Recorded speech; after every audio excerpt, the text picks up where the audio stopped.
So I wish you all a happy Republic Day. గణతంత్ర దినోత్సవం ఈ రోజున మనం జరుపుకుంటున్నా 75 సంవత్సరాలు పూర్తయిపోయినాయి. 75 years we have completed. అందుకనే మన మోడీ గారు పిలుపునిచ్చారు. 75 సంవత్సరాలు పూర్తయినాయి కాబట్టి ఈ సంవత్సరం అంతా కూడా మనం ఇక సెలబ్రేషన్స్ మనం చేసుకోవాలని చెప్పి మరి పిలుపునిచ్చారు. ప్రియమైన దేవుని బిడ్డలారా, గణతంత్ర దినోత్సవం, గణ అనే మాటకు అర్థం సమూహం. So India is a place of different diversity. అనేక భాషలు, మతాలు, అనేక సంస్కృతులు మనకు ఉన్నాయి, కల్చర్స్ ఉన్నాయి. కాబట్టి ఈ సమూహానికి రాయబడిన తంత్రం అంటే సూత్రము రాయడం అంట. సూత్రం రాయటం 1950లో మరి ఈ 26న రాజ్యాంగము అది ఆవిర్భవించింది. మరి అంబేద్కర్ అధ్యక్షతన మరి అనేక మంది మేధావులు, ఇంటలెక్చువల్స్ వారందరూ కలిసి ఈ యొక్క రాజ్యాంగాన్ని మనకు చక్కగా రాశారు. అందును బట్టే ఈనాడు ఈ స్వేచ్ఛను, ఈ స్వాతంత్రాన్ని, దీని యొక్క వాక్యాన్ని చక్కగా మన విధంగా సువార్తను ప్రకటించగలుగుతున్నాము, వాక్యాన్ని నేర్చుకుంటున్నాము అంటే దానికి గల కారణం కాన్స్టిట్యూషన్. దేవుడు మనల్ని ప్రేమించి మనకు అనుగ్రహించారు. సో ప్రతి ఒక్క పౌరుడు నాణ్యమైన, గౌరవనీయమైన జీవితాన్ని గడపాలని ఒక ఆకాంక్షతో మరి ఆనాటి మరి అనేక మంది దేశభక్తులు, మరి మేధావులు మరి రాసిన ఇక రాజ్యాంగం మనందరికీ కానీ ఎంతగానో ఉపయోగపడుతూ ఉండగా మనం దేశం కొరకు ప్రార్థన చేయవలసి ఉన్నా, మరి దేశ నాయకుల కొరకు ప్రార్థన చేయవలసి ఉన్నా, దేవుడు మనకు అనుగ్రహించి, మనల్ని ప్రేమించి అనుగ్రహించిన ఇక స్వాతంత్ర ఫలాల్ని స్వాతంత్రం ఫలాల్ని మనం అనుభవించడానికి వీలుగా రాయబడిందే ఇక రాజ్యాంగం, కాన్స్టిట్యూషన్. వెరీ పవర్ఫుల్ అండి. ప్రతి పౌరుని యొక్క హక్కుల్ని తెలియజేస్తుంది. స్వేచ్ఛ హక్కు, మత హక్కు, భాష హక్కు, ఈ హక్కులన్నీ మనం కలిగి ఉన్నామంటే నిజంగా దేవుడు వారితో ఉండి రాయించాడు. కాబట్టి దేవుడు మనకు ప్రేమిస్తున్నాడు. మన యొక్క దేశము ఎంత గొప్ప దేశము, భారతదేశము మనకి ఇచ్చిన లిబర్టీ, ఈ యొక్క ఈక్వాలిటీ, ఈ యొక్క ఫ్రెటర్నిటీ బట్టి దేవునికి స్తుతులు చెల్లిస్తూ, దేనికి స్తోత్రాలు చెల్లిస్తూ ఈ సమయంలో పరిశుద్ధ బైబిల్ గ్రంథంలో నుండి గలతీయులకు రాసిన పత్రిక 5వ అధ్యాయము 13 నుంచి 15 వచనాలు మనం చదువుకుందాం. గలతీయులకు రాసిన పత్రిక 5వ అధ్యాయము 13 నుంచి 15 వచనాలు. సహోదరులారా, మీరు స్వతంత్రులుగా ఉండుటకు పిలవబడుతురి. We are called to be independent. We are called to be free. సహోదరులారా, మీరు స్వతంత్రులుగా ఉండుటకు పిలవబడుతురి. అయితే ఒక మాట, ఆ స్వాతంత్ర్యమును శారీర క్రియలకు హేతువు చేసుకొనక ప్రేమ కలిగిన వారై ఒకనికొకడు దాసులై ఉండుడి. ధర్మశాస్త్రమంతయు నిన్ను వలె నీ పొరుగు వారిని ప్రేమించుము అను ఒక్క మాటలో సంపూర్ణమై ఉన్నది. అయితే మీరు ఒకరినొకడు ఖర్చుకొని భక్షించిన ఎడల మీరు ఒకని వలన ఒకడు బొత్తిగా నశించిపోదురేమో, జాగ్రత్త చూసుకోండి అంటున్నాడు. ఏమవుతుందండి? ప్రేమ లేకపోతే ఒకడొకడు చంపుకుంటాడు. అసలు ఎలాంటి పరిస్థితుల్లో తెలుసా మీకు? హైదరాబాద్లో మొన్న ఒక భయంకరమైన పరిస్థితి. ఒక భర్త భార్యని చంపి కుక్కర్లో బాయిల్ చేశాడంట. ఎముకల్ని కాల్చి పొడిగా చేసి చల్లాచెదురుగా పడేసాడు. అసలు ఆ కట్ చేసే విధానం, ఆ విజువల్ చూపిస్తుంటే ఎంత భయంకరంగా ఉండాలి. మనిషినా కుక్కర్లో బాయిల్ చేశాడు. ఏది ఆ మాంసం కొట్టి కత్తిని తెచ్చాడంట. ఆ కత్తి, ఆ మనిషి ఎంత క్రూరంగా తయారవుతున్నాడంటే, దేవుని మీద భక్తి, దేవుని గురించి తెలిస్తే, దేవుని యొక్క భక్తి, ప్రేమ తెలిస్తే మనిషి ఇలా ప్రవర్తిస్తాడండి. ఆలోచించండి. ఈనాడు దేశానికి కావాల్సింది సువార్త. ఎంత అవసరమో దేవుని యొక్క సువార్త తెలియక మనిషి నశించిపోతున్నాడు. ఒక్కనికి ఇంకోటి విరోధిగా మారిపోతున్నాడు. గల కారణం ఏంటంటే ప్రేమ సువార్త. నిన్ను వలే నీ పొరుగు వారిని ప్రేమించు. సహోదరులారా, దేవుడిచ్చిన స్వాతంత్రము, ఈ స్వాతంత్రాన్ని నిలుపుకోవాలి అంటే నాడు మనకు కావాల్సింది దేవుని యొక్క ప్రేమ మనం కలిగి ఒకరిని ఒకరు ప్రేమించుకోవాలి. ఇవే మాటలు మనం చూస్తున్నాం. చూడండి, ధర్మశాస్త్రం అంతా కూడా 10 కమాండ్మెంట్స్ ఇచ్చాడు దేవుడు మనకి. ధర్మశాస్త్రంలో 10 ఆజ్ఞలు. ఈ 10 ఆజ్ఞలు దేవుడు ఒక మాటలో చెప్పాలి అంటే ఒకటే, ఏంటంట? నిన్ను వలే నీ పొరుగు వారిని ప్రేమించు. నీ కుటుంబంలో, నీ సమాజంలో, నువ్వు ఉన్న చోట నువ్వు ఇతరుల్ని ప్రేమించగలిగితే దేశము ఎంత సంతోషంగా శాంతి సామ్రాజ్యం నెలకొంటుందండి. You will have the kingdom of peace here. శాంతి సామ్రాజ్యాన్ని ఇక్కడ మనం చూస్తాం. కానీ దీనికి బదులుగా ఏమవుతుందంటే ఎంతసేపు ప్రక్కవాడిని తీర్పు తీర్చడానికి కూర్చుంటున్నారు. All people start judging others. మన తప్పుల్ని వదిలేసి ప్రక్కవాడిని తీర్పు తీర్చడం, ప్రక్కవాడిని విమర్శించడం. మన ప్రభువు నేర్పింది అది కాదు. ఏం చెప్పాడు ప్రభు? Pray for others. ఇతరుల కొరకు ప్రార్థన చేయి అన్నాడు ప్రభు. ఈ రోజున మనము మరి ఈ రిపబ్లిక్ డే జరుపుకుంటున్నాం కాబట్టి ప్రభు మనకు చెప్పిన మాటలను ఒకసారి మనం చూస్తే, మొదటి పత్రిక, తిమోతికి రాసిన మొదటి పత్రిక 2వ అధ్యాయములో అన్నిటికంటే ముఖ్యముగా చూడండి, మనుష్యులందరి కొరకును, 2వ వచనం, రాజుల కొరకును, అధికారులు అందరి కొరకును విజ్ఞాపనములను, ప్రార్థనలను, యాచనలను, కృతజ్ఞతాస్తుతులను చేయవలని హెచ్చరించుచున్నాను అంటున్నాడు పౌలు భక్తుడు తిమోతికి రాస్తూ. ఏం చేయాలి? దేవుడు మనకు ఒక బాధ్యత ఇచ్చాడు. మనం చేయాల్సింది ఇతరుల్ని విమర్శించడం కాదు, మనం చేయాల్సింది ప్రార్థన. దేవా, ఆ వ్యక్తికి నీ ఆలోచన దయచేయి, ఆ వ్యక్తికి నీ యొక్క తలంపులు దయచేయి అంటూ ప్రతి ఒక్కరి కొరకు మనం ప్రార్థన చేస్తే ఆ దేవుడు మనకి ఇచ్చిన బాధ్యత అది. రాజుల కొరకు, దేశ నాయకుల కొరకు, దేశము కొరకు దేవుడు వేదన, దేశమా దేశమా దేశమా నా మాట విను అంటాడు దేవుడు. దేశం అంటే మనుషులే కదండి. దేవుడు ఎవరితో మాట్లాడతాడు? దేశం అంటే మట్టి కాదు, దేశం అంటే మనుషులతో మాట్లాడు. దేశమా నాతో నా మాట విను అంటాడు దేవుడు. కాబట్టి దేవుని యొక్క మాట మనం విన్నప్పుడు మన యొక్క జీవితాల్లో మేలండి. దేవుని యొక్క మాటకు లోబడినప్పుడే మన జీవితాల్లో మనం మేలు పొందుకుంటాం. దేవుడు మన పక్షాన ప్రభు విజ్ఞాపన చేస్తున్నాడు కదా. ప్రభు చేసేది ఏంటంటే పరలోకంలో మన పక్షాన విజ్ఞాపన చేస్తున్నాడు, మన పక్షాన విజ్ఞాపన చేస్తున్నాడు. ప్రభు మార్గంలో నడుస్తున్న మనము కూడా అదే చేయాలి. ఇక్కడ విజ్ఞాపన, ఇంటర్సెషన్ అంటాం మనం. చూడండి, పరిశుద్ధ బైబిల్ గ్రంథంలో హెబ్రీయులకు రాసిన పత్రిక 7వ అధ్యాయం 25వ వచనం చూస్తే, ఈయన తన ద్వారా దేవుని యొద్దకు వచ్చు వారి పక్షమున విజ్ఞాపనము చేయుటకు నిరంతరము జీవించుచున్నాడు గనుక. హల్లెలూయా! నిరంతరము జీవించుచున్న దేవుడు మన యేసయ్య మన పక్షాన విజ్ఞాపన చేస్తున్నాడు. ఆయన బిడ్డలమైన మనము కూడా విజ్ఞాపన కర్తలుగా మనం ఉండాలి. ఇతరులకి మనం ఉపకారం చేసేవారుగా మనం ఉండాలి. యేసయ్య మార్గములో, ఆయన అడుగు జాడల్లో నడుస్తూ మనం ముందుకు సాగాలండి. మనం దేవుని వారసులము కదా, పరలోక వారసులము, దేవుని పిల్లలము. అవునా? యేసయ్య పిల్లలు మనము. మన బాడీ, మన ఆత్మ భూమి మీద ఉంది, కానీ మనము ఎవరితో సహవాసం చేస్తున్నాం మనం అంటే పరిశుద్ధాత్మ సహాయముతో మన ఆత్మ యేసయ్యతో కలిసి ఉన్నది. హల్లెలూయా! ఆయనతో సహవాసం కలిగి ఉన్నాం మనం. హల్లెలూయా! ఎంత గొప్ప భాగ్యం అండి. ఉంటాకి ఈ లోకమే ఉన్నాం, కానీ మన ఆలోచనలన్నీ అక్కడే ఉంటాయి. మన ఆత్మ ఇట్స్ ఫెలోషిప్ విత్ జీసస్. యేసయ్యతో సహవాసం చేస్తుంది మన యొక్క ఆత్మ. యేసయ్య బిడ్డలో మనము.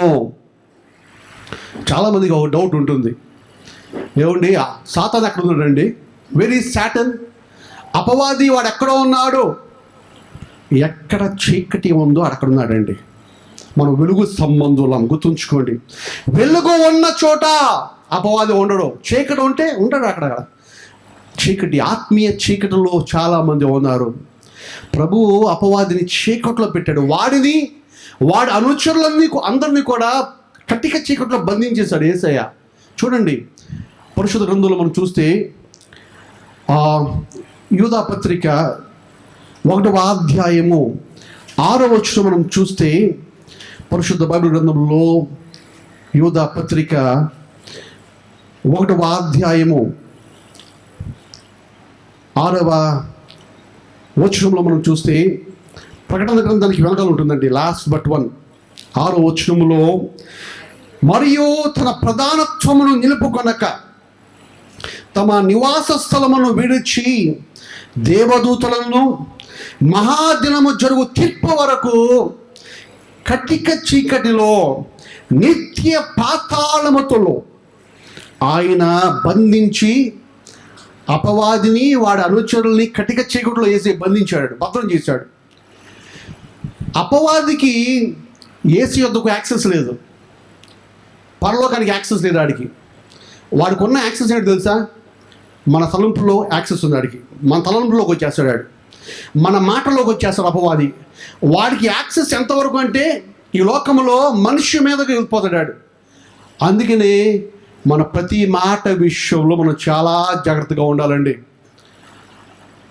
ఈ ఒక్క చిన్న నాలుక ఇది ఎంత ఫైర్ అంటే, అసలు ప్రపంచంలో జరిగే గొడవలన్నిటికీ కారణం ఏంటంటే ఈ నాలుకే. అంతేనా? ఏమండి, ఇంట్లో కానీ, సమాజంలో కానీ, దేశంలో కానీ, అన్నావా నన్ను అంటావా, ఇక్కడ మొదలవుతుందండి. అక్కడ నుంచి అది ఎక్కడికి వెళ్ళిపోతుంది, యుద్ధాలు, బాంబులు, వెపన్స్ అంత తొలగిపోద్ది. అంతే, మాటలే. చాలా జాగ్రత్తగా ఉండాలండి. ఈ సాతానుడు వాడి దగ్గర ఇదే కాదు, చాలా ఆయుధాలు ఉన్నాయంట. సాతాను దగ్గర రకరకాల ఆయుధాలు అంట. ఒకసారి ఒక భక్తుడికి నిద్ర వచ్చింది, పడుకున్నాడు, కళ చూస్తున్నాడు. ఆ కళలో సాతానుడు వాడి కర్మాగారాన్ని చూపిస్తాడంట, వర్క్షాప్ చూపిస్తున్నాడు, కర్మాగారం ఫ్యాక్టరీని చూపిస్తాడు, రకరకాల ఆయుధాలంట చూపిస్తున్నాడు సాతాను భక్తునికి. చూస్తున్నావా, నా దగ్గర ఎన్ని ఆయుధాలతో నేను ఎంతమంది పడగొట్టానో, ఎన్ని కోటాను కోట్ల మందిని నాశనం చేశానో చూడు అని చూపిస్తున్నాడంట. నా దగ్గర ఉన్న ఆయుధం చూసావా? ధనాశ. గెహజీ అనే వాడిని పడేశాను, గెహజీ లాంటి వాళ్ళని పడేశా ధనాశతో. యేసుతో తిరిగిన యోధా ఇస్కరియోతు అంటూ వాడినే పడేశా ధనాశతో. ఆకానును పడవేశా ధనాశతో. ధనాశను చూపిస్తాడంట ఆయుధం. వాడి కర్మాగారంలో ఉన్నాయంటే ఎన్ని, ధనాశ. తర్వాత ఇంకోటి చూపించాడంట, వ్యభిచారం చూపించాడంట. దావీదు వంటి భక్తుడినే పడేశాను, సంసోను వంటి బలవంతుడినే పడవేశాను. చూసావా నా దగ్గర ఉన్న ఆయుధాలు? ఇక చూడు, త్రాగుడు. ఆనాడు దేవుడు ఎంతగానో గొప్పగా ప్రశంసించిన నోవాహు లాంటి వాడిని ఇక త్రాగుడుతో బలహీనుడు చేశాను నేను. త్రాగుడు. ఇలా నా దగ్గర ఉన్న ఇక వలలో నేత్రాశ, ధనాశ, జీవపు డంబము నిక్క ఎడను వేసి నేను అనేకులను కూర్చుకుంటున్నాను అంటూ చూపిస్తూ ఇంకొక ఆయుధం చూపించాడంట. చాలా పాతగా ఉందంట, చాలా పాతగా ఉంది. అది బాగా పాడుపడిపోయిందంట, ఎందుకంటే బాగా వాడి ఆ భక్తుడు అడుగుతాడంట, ఏంటంటే చెప్తున్నాడంట, ఇదే లేదు, ఈ ధనాశ, నేత్రాశ, జీవోడంబానికి లోపడిన కొంతమంది ఉంటారు, ఎస్పెషల్లీ కొంతమంది ఉంటారు, భక్తులు ఉంటారు. అయితే ఈ ఆయుధం ఉపయోగిస్తారు. ఏంటి అంటే నిరుత్సాహం. ఏంటంట? నిరుత్సాహం అంట. అరే నేను ఇంత ప్రార్థన చేస్తారు, ఇంత కష్టపడుతున్నాను, కానీ ఏమీ లేదని చెప్పి నిరుత్సాహపడిపోయి దీనికి దూరం అయిపోయేటట్టు చేస్తా. నిరుత్సాహము. ఇన్ని ఆయుధాలు. నిరుత్సాహముతో ఏలియా అంత గొప్ప భక్తుడిని నేను పారిపోయేటట్టు చేశాను. ఏలియా అనే గొప్ప భక్తుడు వెళ్ళిపోయి పారిపోయాడు. నిరుత్సాహము. పేతురు, నిరుత్సాహం కలిగించే పేతురికి అంటూ వాడు అనేకమైన ఆయుధాలు చూపించాడంట. ప్రేమ దేవుని బిడ్డలారా, దేవుడు మన పక్షాన ఉన్నాడు. దేవునికి బిడ్డలమైన మనము అపవాది ఉచ్చులో చిక్కకుండా ఉండాలంటే దేవుడు మనకి ఇచ్చిన ఒక గొప్ప కాన్స్టిట్యూషన్ కన్నా గొప్పది బైబిల్. పరిశుద్ధ బైబిల్ దేవుని యొక్క వాక్కు. ఆయన యొక్క హస్తాల ద్వారా రాయబడిన గ్రంథం అండి. నా మాట అగ్ని వంటిది కాదా, బండను బద్దల కొట్టు సుత్తి వంటిది కాదా. దేవుని మాట, ఆ మాట ఈ లోకంలో యొక్క రాజ్యాంగమే మనిషికి ఎంత స్వాతంత్రాన్ని, స్వేచ్ఛని, క్షేమాన్ని ఇస్తే, దేవుని యొక్క వాక్యము, దేవుని యొక్క మనస్సును తెలియజేసే దేవుని గ్రంథము, ఈ గ్రంథాన్ని మనం నేర్చుకొని వాక్యానుసారంగా జీవిస్తే మన జీవితాలకు ఎంత క్షేమమో, ఎంత గొప్ప భాగ్యమో ఆలోచించండి. కనుక నీ జీవితంలో శ్రమ దినాలను కృంగిన వాడువైతే చేతకాని వాడు అంట. బైబిల్ గ్రంథంలో ఉంది మాట. సామెతలు 24వ అధ్యాయము 10వ మనం చూస్తే, సామెతలు 24:10 శ్రమ దినమున నీవు కృంగిన ఎడలా నీవు చెప్పాలి చేత కాని వాడు అవుతావంట. నువ్వు కృంగిపోయేవాడిగా ఉన్న మాకు శ్రమ వచ్చిందని చెప్పి ఆపత్కాలంలో నమ్ముకొనదగిన సహాయకుడు మన ప్రభువు. గుర్తుంచుకోండి, చేతకాని వాళ్ళగా నువ్వు శ్రమ దినాన కృంగిపోమాక. దీని యొక్క వాక్యం యెషయా గ్రంథము 41వ అధ్యాయం 9-10 మనం చూస్తే, యెషయా గ్రంథము 41:9-10 భయపడకము, నేను నీ దేవుడినై ఉన్నాను. దిగులు పడకము, నేను బలపరచెదను. నీకు సహాయము చేయువాడును నేనే. నీతి అను నా యొక్క దక్షిణ హస్తముతో నిన్ను ఆదుకొందును అంటున్నాడు దేవుడు. కాబట్టి దేవుడు ఈరోజు మనతో మాట్లాడుచున్నాడు. భయపడమాక, పాపానికి చోటు ఇవ్వమాక, ఇతరుల్ని మనం ప్రేమించడం నేర్చుకుందాం. యేసయ్య ప్రేమను కలిగిన మనం ఇతరుల్ని ప్రేమించేవారుగా మనం జీవిద్దాం. ఆయన యొక్క బిడ్డలుగా ప్రభు యొక్క అడుగు జాడల్లో మనం ముందుకు సాగవలసి ఉన్నాం. ప్రభువు మనం చూస్తున్న దేవుడు అండి. ఆయన యొక్క దృష్టికి కనపడింది ఏదీ లేదు. హెబ్రీయులకు రాసిన పత్రిక 4వ అధ్యాయం 13 మనం చూస్తే, హెబ్రీయులకు రాసిన పత్రిక 4:13 మరియు ఆయన దృష్టికి కనబడని సృష్టము ఏదీ లేదంట. ప్రభువుకి కనపడింది ఏదీ లేదు. మనం ఎవరికి లెక్క అప్ప చెప్పవలసి ఉన్నదో ఆ దేవుని కన్నులకు సమస్తమును మరుగు లేక తేటగా, వెరీ క్లియర్, క్రిస్టల్ క్లియర్, ఏసీకి సమస్తము క్లియర్గా కనబడుతుందట. కాబట్టి ఏది మనం దాయటానికి లేదు. అటువంటి దేవుడు ఈరోజు మనతో మాట్లాడుతూ ఉండగా, ప్రభు బిడ్డలమైన మనము మన యొక్క జీవితాల్లో సంపూర్ణముగా ఆయనకి మనము మన హృదయాలు స్థానం ఇద్దాం. మన నాలుక విషయం చూడండి. యాకోబు రాసిన పత్రిక 3వ అధ్యాయం 6వ వచనం మనం చూస్తే, యాకోబు రాసిన పత్రిక 3వ అధ్యాయం 6వ వచనంలో నాలుక అగ్నియే. ఏంటంట? నాలుక అంటే అగ్నియే అంట. సర్వ శరీరానికే ఇది మాలిన్యాన్ని, పాపాన్ని కలగజేస్తుంది ఈ యొక్క నాలుక. కనుక మనం నరకములో పడకుండా ఉండాలి అంటే నాలుకని మనం కాచుకోవాలి, కాపాడుకోవాలి. అందుకనే ప్రభు ఎద్దుకు వచ్చినప్పుడు ఎవరు భక్తుడు ఏం చేశాడంట? ఉజ్జియా గారు రాజు మరణించినప్పుడు యెషయా గ్రంథంలో మనం చూస్తే, యెషయా గ్రంథం 6వ అధ్యాయంలో ఒకసారి చూద్దాం. యెషయా గ్రంథం 6వ అధ్యాయంలో రాజైన ఉజ్జియా మృతి నొందిన సంవత్సరమున అత్యున్నతమైన సింహాసనమందు ప్రభువు ఆసీనుడై ఉండగా నేను చూచానన్నాడు. యెషయా ప్రవక్త అంటున్నాడండి ఈ మాటలో. దేవుణ్ణి నేను చూచాను, కళ్ళారా చూచాను. రాజు మరణించాడు, కానీ రాజులకు రాజు నేను చూచాను. ఆయన సింహాసనం మీద ఉన్నాడు. ఆయన చుక్కాయి అంచులు దేవాలయమునకు నిండుకొని ఉన్నవి. ఆయనకు పైగా శరాపులు నిలిచి ఉన్నారు. ఒక్కొక్కరికి 6 రెక్కలు ఉన్నాయి. ప్రతివాడు 2 రెక్కలతో తన ముఖాన్ని, 2 తన యొక్క కాళ్ళను కప్పుకొని 2 ఎగురుచూ ఉన్నాడంట. అయితే వాళ్ళు అంటున్నారంట, సైన్యములకు అధిపతియగు యెహోవా పరిశుద్ధుడు, పరిశుద్ధుడు, పరిశుద్ధుడు అంటూ ఆ దూతలన్నీ కూడా ప్రతిగానాలు చేస్తూ ఉన్నాయంట. ఆ దూతలు ప్రభువుని స్తుతిస్తూ ఉంటే, సింహాసనం మీద రాజులకు రాజైన దేవుడు కూర్చుంటుంటే యెషయా గారు చూస్తూ ఉన్నాడు. చూచి తన ప్రతి పాపము గుర్తుకొచ్చింది. తన నోటితో చేసిన ప్రతి పాపము గుర్తుకొచ్చి అంటున్నాడు, అయ్యా నేను అపవిత్రమైన పెదవులు కలిగిన వాడను, నాలో అపవిత్రత ఉన్నది అంటూ ఏడుస్తున్నాడంట, రోధిస్తూ ఉన్నాడు. దేవుడు ప్రార్థన ఆలకించాడు. ఆ భక్తుని ప్రార్థన ఆలకించాడు. అతని పశ్చాత్తాపాన్ని ఆలకించాడు. వెంటనే దేవుడు దూతను పంపగానే ఆ దూత నిప్పుతో వెళ్ళి ఒక్కసారి ఆ యొక్క భక్తుని పెదాలు తాకిందంట. అంతే, పవిత్రుడైపోయాడు. అగ్ని చేత కాల్చబడ్డాడు, పరిశుద్ధుడు అయిపోయాడు.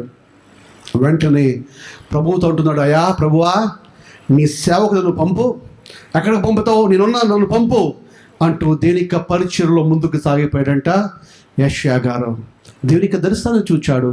చూచినప్పుడు ముందుగా ఏ ఒప్పుకున్నాడు, నా పెదాలతో చేసిన పాపం అయ్యా, నేను అపవిత్రమైన పెదాలు కలిగిన వాడను, నాలో అపవిత్రత ఉన్నది అంటూ దేవుని సన్నిధిలో పెనుగులాడాడు. ప్రేమైన దేవుని బిడ్డ పరిశుద్ధాత్మతో కాల్చబడ్డాడు.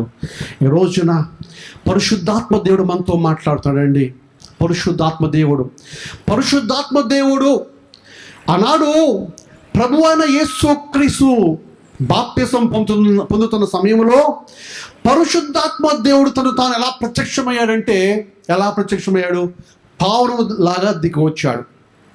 యేసే బాప్తిసం పొందుతున్న సమయంలో పరిశుద్ధ ఆత్మ యొక్క ప్రత్యక్షత పావురం యొక్క రూపంలో అనేక మంది చూచారు. అయితే ఆ తర్వాత ప్రభు శిలువ పొంది, శ్రమలు పొంది, మరణించి తిరిగి లేచిన తర్వాత శిష్యులందరూ ప్రార్థన చేస్తూ ఉండగా మేడగదిలో పరిశుద్ధాత్మ దేవుడు ఎలా బయలుపరచబడ్డాడో తెలుసా? అగ్ని నాలుకల వలె, హల్లెలూయా, అగ్ని నాలుకల వలె దిగిపోయాడంట పరిశుద్ధాత్మ దేవుడు. నీలో ప్రతి పాపాన్ని, నీలో ఉన్న ప్రతి ఒక్క శాపాన్ని, ప్రతి విధమైన ఇబ్బంది నుంచి నిన్ను కడిగి వేసి కాల్చివేసే శక్తిమంతుడు పరిశుద్ధాత్మ దేవుడు. ఆ పరిశుద్ధాత్మ దేవుణ్ణి మన హృదయంలోకి చేర్చుకుందాం. ప్రేమ దేవుని బిడ్డారా, యేసయ్య యొక్క రక్తంతో మనం కడగబడి యేసయ్య యొక్క సాక్షులుగా మనం జీవించబడాలి. దేశానికి ఈరోజు మనం చెప్పాల్సిన సువార్త చాలా ఉన్నది. నిన్ను వలె నీ పొరుగు వారిని ప్రేమించు అన్నాడు యేసయ్య. ఆ ప్రేమను మనం చూపిద్దాం. యేసు యొక్క జాలి, దయ ఏంటో చూపిద్దాం. యేసు యొక్క సాక్షిగా మనం జీవితం. క్రైస్తవుడు తన కొరకు బ్రతకడం, యేసు కొరకు బ్రతుకుతాడండి. ఆ భక్తులు ఎలా బ్రతికారో, దేవుని యొక్క సన్నిధికి చేరిన భక్తులు ఎలా బ్రతికారో మనం చూస్తే పరిశుద్ధ గ్రంథంలో చూద్దాం ఒకసారి ఈ మాటలు. ప్రకటన గ్రంథం 12వ అధ్యాయం 11వ వచనం. వారు గొర్రె పిల్ల రక్తమును బట్టియో తామిచ్చిన సాక్ష్యమును బట్టియో వారిని జయించి ఉన్నారు, కానీ మరణము వరకు తమ ప్రాణములను ప్రేమించిన వారు కారు. హల్లెలూయా. గొర్రె పిల్ల రక్తంతో కడగబడి సాక్ష్యాన్ని కాపాడుకున్నారంట భక్తులు. ఆ ఆత్మలు దేవునికి సన్నిధిలో ఉన్నవి. ఆ ఆత్మలు దేవునికి సన్నిధిలో ఆనందిస్తూ ఈ మాటలు పలుకుతూ ఉన్నవి. వారి గురించిన సాక్ష్యం ఇదే. వారు మరణము వరకు తమ ప్రాణములను ప్రేమించిన వారు కారు. యేసు రక్తంతో కడగబడ్డారు, పరలోకానికి వెళ్ళిపోయారు. వారి జీవితంలో దేవుని యొక్క సాక్షులుగా జీవించారు, పరలోకంలో చేరారు. వారు తమ యొక్క జీవితంలో మరణము వరకు యేసయ్యనే ప్రేమించారంటండి. అటువంటి సాక్ష్య జీవితం మన జీవితాలకు ఎంత అవసరం అండి. వారు అపవాదిని ఓడించారు. గమనించండి, యేసయ్యని నమ్మిన వారు లేదా విశ్వాసులకు అవిశ్వాసులకు ఉన్న ఆ తేడాను ఆలోచిస్తే, లేదా యేసయ్యందు విశ్వాసం కలిగిన వారు, యేసుని నమ్మని వారు, వీరి గురించిన తేడా ఎంత ఉంటుంది అంటే, పాముకి పట్టు పురుక్కి ఉన్న తేడా అంట. బిలీవర్స్కి అన్బిలీవర్స్కి, యేసయ్యందు విశ్వాసం ఉంచే వారికి, యేసయ్యని విశ్వసించిన వారికి ఉన్న తేడా ఎంత ఉంటుంది అంటే, పాముకి పట్టుపురుగు, సిల్క్ వామ్ అంటాం, సిల్క్ వామ్ పట్టుపురుగుకి అంత తేడా. ఈ పాము అనేక మార్లు తన యొక్క చర్మాన్ని వదిలేస్తుంది. Many times it leaves it skin. ఎన్నిసార్లు తన యొక్క చర్మాన్ని వదిలినా అది పామే, దమ్ముది మారదు. ఎన్నిసార్లు తన చర్మాన్ని వదిలినా పాము పామే, అంతే. పాపే, వాడు మారడు, అంతే. కానీ పట్టుపురుగు దీనికి ఉన్న విశేషాలు తెలుసా? దీనికి 4 దశలు ఉంటాయంట. ముందు గుడ్డు, ఆ తర్వాత లార్వా, చిన్న పురుగుగా మారుతుంది. ఆ పురుగు తన చుట్టూ ఒక దారంలాగా అల్లుకుంటుందంట, గూడు కట్టుకుంటుంది, కుక్కుని అంట, అల్లుకుంటుంది. ప్యూపగా మారిపోద్ది. లోపల పురుగుగా ఉంటుంది, చుట్టూ గూడు కట్టేసుకుంటుంది, కుక్కుని కట్టుకుంటుంది గూడు. అయితే ఆ గూడులో నుంచి ఆ పాడు పురుగు ఎలా వస్తుందో తెలుసా? ఇమాగోలాగా వస్తుందంట. అంటే ఒక సీతాకోక చిలుక మాదిరిగా రెక్కలతో వస్తున్నాడండి, అందంగా వచ్చేస్తుంది బయటికి. ఎంత మార్పు అండి! ఒక పురుగు అది గూట్లో ఉండి చుట్టూ గూడు కట్టుకొని చక్కగా ఒక చిలకగా వస్తుందంట బయటికి, రెక్కలతో వచ్చేస్తుందంట. యేసుని కలిగిన జీవితం కూడా అలాగే ఉంటుందండి.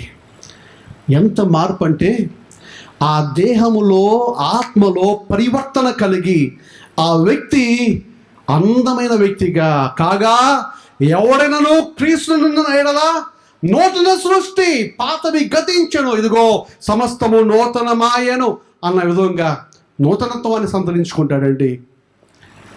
కాబట్టి దేనికి బిడ్డలమైన మనము ఆ యొక్క సిల్క్ వామ్ వల్లే రూపాంతరం మనం చెందాలి.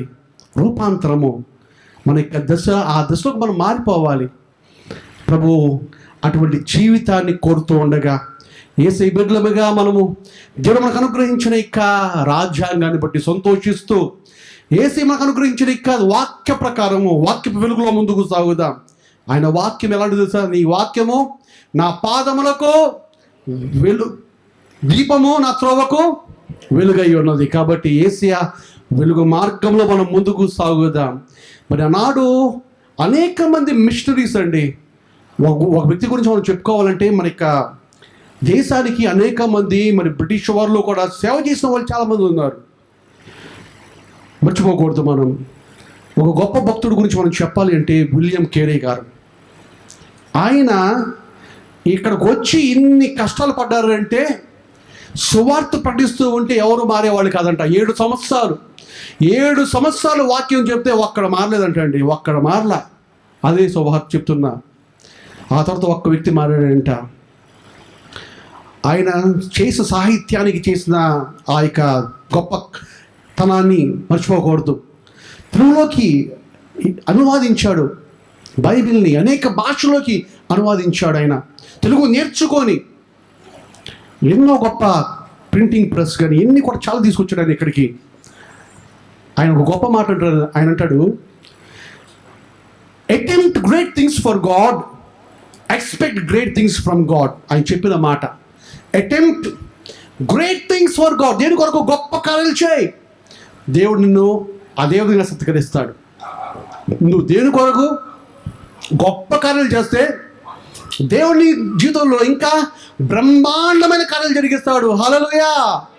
Attempt great things for God, expect great things from God అంటూ ఎంతో గొప్ప సేవ చేశాడు విలియం కేరీ గారు.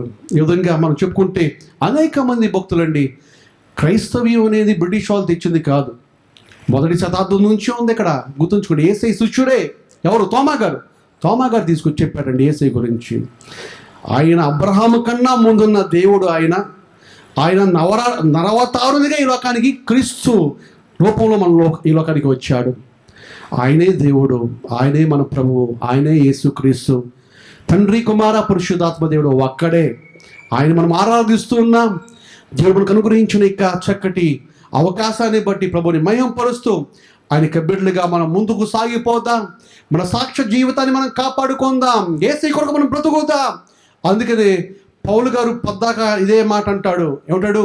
నా ప్రాణమును నాకెంత మాత్రమును ప్రియమైనది కాదు అంటాడు. నా ప్రాణం నాకు ఎంత మాత్రం ప్రియమైనదిగా నేను ఎంచుకోవటం లేదు, నాకు యేసయ్యే ముఖ్యం అంటూ తన పరువుని చాలా జాగ్రత్తగా యేసు కొరకు పరిగెత్తి యేసు రాజ్యం చేరిన పౌలు వలె ఈ లోకంలో మనం జీవిద్దాం, ఆయన మహిమార్థమే మనం బ్రతుకుద్దాం. రైట్? కాబట్టి మన జీవితాలు దేని పోలి ఉండాలంట? లైక్ సిల్క్ వామ్, పట్టు పురుగులాగా ఉండాలి. అంతే, పాము కాదు, పాము విషమే, అది మారదు అంతే. ఆ బుద్ధి కాదు, ప్రేమించాం, ఇద్దరిని ప్రేమించే వారిగా ఉంటూ యేసయ్య బిడ్డలుగా మనం ముందుకు సాగుదాం. మనం ప్రార్థన చేద్దాం. మహాగరుడా, పరిశుద్ధుడా యేసయ్య, నీకే స్తోత్రం చెల్లిస్తున్నాము నా తండ్రి. ఎంత ప్రేమ, ఎంత దయ మా ఎడల తండ్రి. అయా, నీ కృతజ్ఞతాస్తుతులు చెల్లిస్తాము నా తండ్రి. దీనులము అభాగ్యులమైన మమ్మలను ప్రేమించి ఈ లోకానికి వచ్చి అయా సిలువలోని ప్రాణాన్ని ఇచ్చి మా కొరకు రక్తము కార్చి మా పాపాలను క్షమించిన వాడు నీవు తప్ప ఇంకెవరున్నారు తండ్రి. ఆపత్కాలంలో నమ్ముకునదగిన సహాయకుడు నీవే అయి ఉండగా తండ్రి, నీ కృతజ్ఞతాస్తుతులు చెల్లిస్తున్నామయ్యా. మేము నీ బిడ్డలము అయా, నీ పోలిక చొప్పున మమ్మల్ని సృష్టించావు తండ్రి. నిన్ను పోలి మేము జీవించాలని చెప్పి ఆశిస్తూ ఉండగా నీ మనస్సును కలిగి నీ వలె జీవించే భక్తిని మా అందరికీ దయచేయండి. విన్న వాక్యాన్ని ప్రతి హృదయంలో ఫలింపచేయండి. వాక్యానుసారంగా జీవించే భక్తిని, శక్తిని మా అందరికీ దయచేయండి. ఈ సంఘము నీది, ఈ సహవాసము నీది, ఈ సంఘమునకు మీరు శిరస్సై ఉన్నారు నా తండ్రి. నీ మార్గంలో మమ్మల్ని వర్ధిల్ల చేసి ప్రతి బిడ్డను దీవించమని యేసయ్య నామమున అడిగి వేడుకుంటున్నాను పరమ తండ్రి. ఆమేన్.